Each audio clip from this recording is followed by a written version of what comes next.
এই গরমে ঠান্ডা কিছু খুঁজছেন? তাহলে আর দেরি কিসের? মাত্র 1 মিনিটেই বানিয়ে নিন এই কুলিং রিফ্রেশিং ড্রিঙ্ক শিকাঞ্জি। একটি বাটিতে 2 চামচ মতো সবজা সিড বা বেসিল সিড নিয়ে ভিজিয়ে রাখবো প্রায় 20 মিনিটের জন্য। এরপর বানিয়ে নেবো শিকাঞ্জির মশলা, যার জন্য নিয়েছি বিট লবণ, চাট মশলা, ভাজা জিরে গুঁড়ো এবং গোলমরিচের গুঁড়ো। এই মশলাটি আপনারা বেশি করে বানিয়ে স্টোর করে আরামসে রেখে দিতে পারেন, যাতে সামারে একদম চটজলদি বানিয়ে নিতে পারেন শিকাঞ্জি। 20 মিনিট পর সবজা সিড খুব সুন্দরভাবে ফুলে গেছে। এরপরে দেখুন শরবতটা বানিয়ে নেবো আমরা।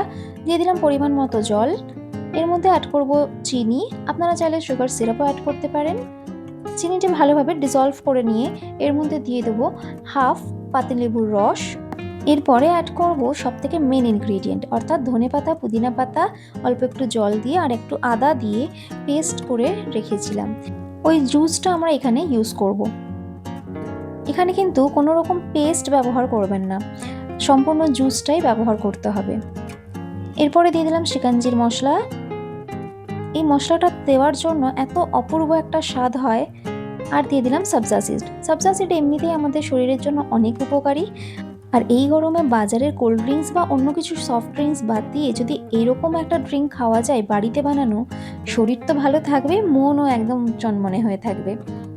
আর হেলথের জন্য খুবই উপকার। তাই কোনো চিন্তা না করে ঝটপট বাড়িতে কিন্তু একবার বানিয়ে নেবেন।